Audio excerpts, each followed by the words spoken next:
పెట్టిన సోదరులు PC Jack chairman సుదీర్ఘకాల ఉద్యమ నేతగా ఉండబడి మా అందరికీ పెద్దన్న ఆర్కృష్ణ నాయకత్వంలో మా తమ్ముడు కో చైర్మన్గా ఉండబడి మరో తమ్ముడు శ్రీనివాస్ గౌడ్ నేతృత్వంలో సురేష్ రాజారాం మొత్తం బీసీ సంఘాల నేతృత్వంలో జాక్ ఏర్పడి న్యాయమైన ఆకాంక్షల కోసం 42% రిజర్వేషన్ల అమలు కోసం వచ్చే అడ్డంకులను తొలగించడం కోసం రేపు తలపెట్టిన తెలంగాణ బంద్ను శాంతియుతంగా సంపూర్ణంగా జయప్రదమయ్యేలాగా ఎస్సీ ఎస్టీ సంఘాలు ప్రజలు పూర్తిగా భాగస్వామ్యం కావాలని చెప్పి ఎంఆర్పీఎస్ పిలుపునిస్తుంది. ముఖ్యంగా మొన్నటి హైకోర్టు స్టే ఇవ్వకముందే సుప్రీంకోర్టులో ఇలాంటి అడ్డంకి ఎదురుకాకముందే నా బీసీ సమాజం 42% రిజర్వేషన్లు అమలు సాధన కోసం చేసే ప్రతి ప్రయత్నంలో మనం ఎస్సీ ఎస్టీ సంఘాలుగా మద్దతుదారులుగా మిగిలిపోకుండా మన బలహీన వర్గాల సమాజంతో మమేకమే విధంగా ప్రతి ప్రయత్నంలో భాగస్వామ్యం మనం అందించాల్సిన బాధ్యత ఉందని చెప్పి ముందే మేము నిర్ణయం తీసుకోవడం జరిగింది. అందులో భాగంగా మా తమ్ముడు అద్దంకి దయాకర్, మరో తమ్ముడు బెల్లయ్య నాయక్తో పాటు సంజీవ్, అదే సమయంలో ఆదివాసీ బిడ్డగా ఉండబడి అరుణ్, వీళ్ళందరితో ముందే సంప్రదింపులు చేసుకొని నా బీసీ సమాజం 42% అమలు సాధన జరిగేంత వరకు ప్రతి ప్రయత్నంలో ప్రతి ఉద్యమంలో పూర్తి భాగస్వామ్యం అందించాలని, ఏ పిలుపునిచ్చినా ఏ నిర్ణయం తీసుకున్నా అందులో సంపూర్ణంగా భాగస్వామ్యం కావాలని చెప్పి ముందే నిర్ణయం తీసుకోవడం జరిగింది. దురదృష్టవశాత్తు మా బీసీ ప్రజల ఆకాంక్ష మీద, న్యాయమైన హక్కుల మీద తాత్కాలికంగా ఒక అడ్డంకిగా హైకోర్టు స్టే ఇవ్వడం, అదే సమయంలో సుప్రీంకోర్టు కూడా అందుకు అనుగుణంగానే తాత్కాలికంగా స్పందించడం అనేది నా బీసీ సమాజం నోటికాడు కూడు ఇవాళ తీసేసినట్టుగా, మా బీసీ ప్రజలు ఏ ఆవేదనతో ఉన్నారో, మా బీసీ సంఘాల నాయకత్వం ఏ ఆవేదనతో ఉన్నదో, ఏ ఆగ్రహంతో ఉన్నదో, అదే ఆవేదన అదే ఆగ్రహం మా ఎస్సీ ఎస్టీ వర్గాల్లోనూ కూడా ఉన్నదని, అన్ని అణగారిన వర్గాలకు న్యాయమైన వాటా దక్కాలని చెప్పి ఆ భావనతో మా శ్రేణులు ఉన్నాయనే విషయం కూడా మేము స్పష్టం చేస్తున్నాం.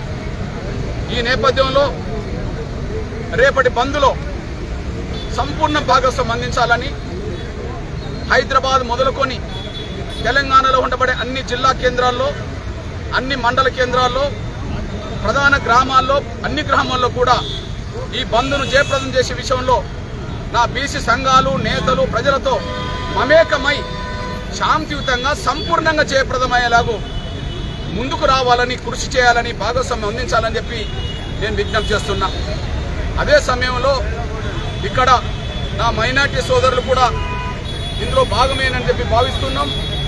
ఎందుకంటే బీసీ సమాజంలో ఉండబడే 42%లో నా మైనార్టీ వర్గాలకు సంబంధించిన వాళ్ళు కూడా కొంత భాగస్వామ్యం ఉన్నది కాబట్టి న్యాయమైన వాట కోసం జరిగే పోరాటంలో అందరూ భాగస్వామ్యం కావాలని కోరుతున్నాం. ఇకపోతే ఎవరన్నా వివిధ సంఘాల నుంచి, ఉన్నత వర్గాల నుంచి హైకోర్టులో, సుప్రీంకోర్టులో ఈ అడ్డంకులు కల్పించిన మాట సమాజం చూస్తున్నది.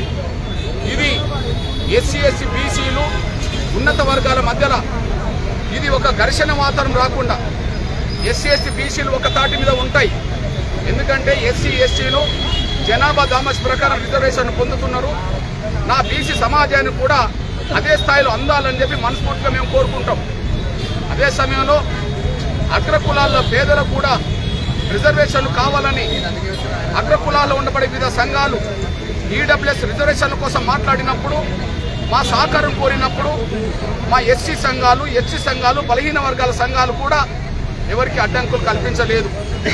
అందువల్ల ఈడబ్ల్యూఎస్ రిజర్వేషన్లు కోరుకున్న ఏ ఉన్నత వర్గాల సంఘాలు అవుతున్నాయో, ఇప్పుడు ఏవైతే అమలు కోరుకుంటున్నారో అట్లనే నా బీసీ సమాజం 50% రిజర్వేషన్లు కూడా కాదు ఇప్పుడు వచ్చిన చట్టం కానీ జీవో కానీ 50% పైగా రావాల్సిన నా బీసీల వాటా కనీసం 42%కి అంగీకరించకుండా సాంకేతిక కారణాలు సాకులు అడ్డం పెట్టి దీన్ని అడ్డుకోవడం అనేది అది న్యాయం కాదనే విషయం కూడా భావించుకోవాలని కోరుతున్నా. నేను ఇక్కడ అగ్రకులాల పేదల పేరుతో తెలంగాణ రాష్ట్రంలో పేదరికాన్ని కంటే జనాభా కంటే జనాభే 10% లేనప్పుడు 10% రిజర్వేషన్లు వర్తింపు. ఆ జనాభాలో 20%, 30% పేదరికం ఉంటే 2%, 3% ఈడబ్ల్యూఎస్ రిజర్వేషన్ వర్తిస్తాయి. అయినప్పటికీ జనాభాకు మించి పేదరికానికి మించి ఈడబ్ల్యూఎస్ రిజర్వేషన్లు అమలు చేసుకుంటున్నప్పుడు ఇక్కడ నుంచి ఎలాంటి తీవ్రమైన ప్రతిఘటన రాలేదు ఎస్సీ ఎస్టీ బీసీల నుంచి. అట్లాంటప్పుడు మీరు కూడా సామాజిక న్యాయానికి అనుగుణంగా నా బీసీల వాటా తాత్కాలికంగా 42%కి మీరు అడ్డుకోవద్దని, భవిష్యత్తులో జనాభా పరంగా వచ్చే రిజర్వేషన్లు కూడా సహకరించాలని చెప్పి నేను కోరుతున్నా. అగ్రకులాల ప్రజాస్వామికవాదులందరికీ విజ్ఞప్తి చేస్తున్నా నేను. ఇకపోతే ఇంకొక విషయం, కొన్ని ప్రశ్నలు లేవనెత్తాల్సిన అవసరం ఉన్నది. భారతదేశానికి స్వాతంత్రం వచ్చిన కాంచి మొన్నటి వరకు 2 రాజ్యాంగాలు ఉన్నాయా అని చెప్పి ప్రశ్నించారు.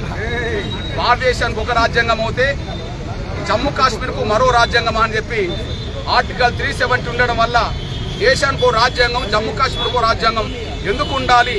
ఈ దేశం ఒకటే అయినప్పుడు రాజ్యాంగం ఒకటే ఉండాలని చెప్పి మన నేటి పాలక వర్గమే గౌరవ ప్రధానమంత్రి గారి నాయకత్వంలోనే ఆర్టికల్ 370 రద్దు చేస్తే రాజ్యాంగం ఇప్పుడు ఒకటే అయింది. దేశం ఒకటే, రాజ్యాంగం ఒకటే అయినప్పుడు రాజ్యాంగం 2 రకాలు ఉండద్దు, రాష్ట్రానికి ఒకటి దేశానికి ఒకటి ఉండద్దు అని చెప్పి ఆర్టికల్ 370 రద్దు చేయడం జరిగింది. ఇప్పుడు రాజ్యాంగం ఒకటే అయినప్పుడు రిజర్వేషన్ పాలసీలు ఒక రకంగానే ఉండాలని మేము కోరుతున్నాం. రాజ్యాంగంలో వచ్చిన చట్టాలు, తీర్పులు కూడా రాష్ట్రానికి ఒక తీరుగా ఉండకూడదని చెప్పి మేము భావిస్తున్నాం, మేము విజ్ఞప్తి చేస్తున్నాం. ఇక్కడ మేము స్పష్టంగా చెప్పదలుచుకున్నది ఏంటంటే, ఇక్కడ ఈడబ్ల్యూఎస్ రిజర్వేషన్లు అమలు జరుపుకున్నప్పుడే 50% ఎప్పుడో మించిపోయింది. ఈ తెలంగాణలో 50% ఎప్పుడో మించిపోయింది. ఈడబ్ల్యూఎస్ రిజర్వేషన్లు ఇవ్వడం వల్లనే 50% మించినప్పుడు ఇప్పుడు బీసీలకు 50% రిజర్వేషన్లు పెంచడం కరెక్ట్ కాదని అనడం అనేది, 50% పరిమితం అని చెప్పడం అనేది అది న్యాయం కాదనే విషయం మేము భావిస్తున్నాం. ఇక రెండోది, ఇక్కడ బీసీల విషయంకి వచ్చినా కూడా రాష్ట్రానికి ఒక న్యాయం ఉండద్దని చెప్పి మేము భావిస్తున్నాం. తమిళనాడుకు ఒక న్యాయము, తెలంగాణకు ఒక మరో న్యాయం ఉండద్దని చెప్పి, తమిళనాడుకు ఏ న్యాయం అయితే వర్తిస్తుందో తెలంగాణకు బీసీల విషయంలో అదే న్యాయం వర్తించాలని చెప్పి మేము కోరుతున్నాం. తెలంగాణ రాష్ట్రంలో 50% కాదు 42%ని కూడా అడ్డుపడుతున్నప్పుడు తమిళనాడు రాష్ట్రంలో 50% రిజర్వేషన్లు బీసీలకు ఉన్నాయి. అదే సమయంలో 19% రిజర్వేషన్ ఎస్సీలకు ఉన్నాయి. అక్కడ 69% రిజర్వేషన్లు అమలు జరుగుతున్నాయి. అక్కడ 69% రిజర్వేషన్లకు న్యాయ వ్యవస్థ ఆమోద ముద్ర వేసినప్పుడు పార్లమెంట్ కూడా 9th షెడ్యూల్లో చేర్చినప్పుడు అక్కడ రాష్ట్రంలో తీసుకున్న నిర్ణయాన్ని పార్లమెంటు, సుప్రీంకోర్టు సమర్థించినప్పుడు మరి ఇక్కడ 50% రిజర్వేషన్లు కాకుండా 42% రిజర్వేషన్లను ఆమోదింపజేయడానికి, రాజ్యాంగ సవరణ తీసుకురావడానికి, అదే సమయంలో 9th షెడ్యూల్లో చేర్చడానికి, తమిళనాడు లాగానే కాపాడడానికి వచ్చే అడ్డంకి ఏముండదని చెప్పి మేము భావిస్తున్నాం.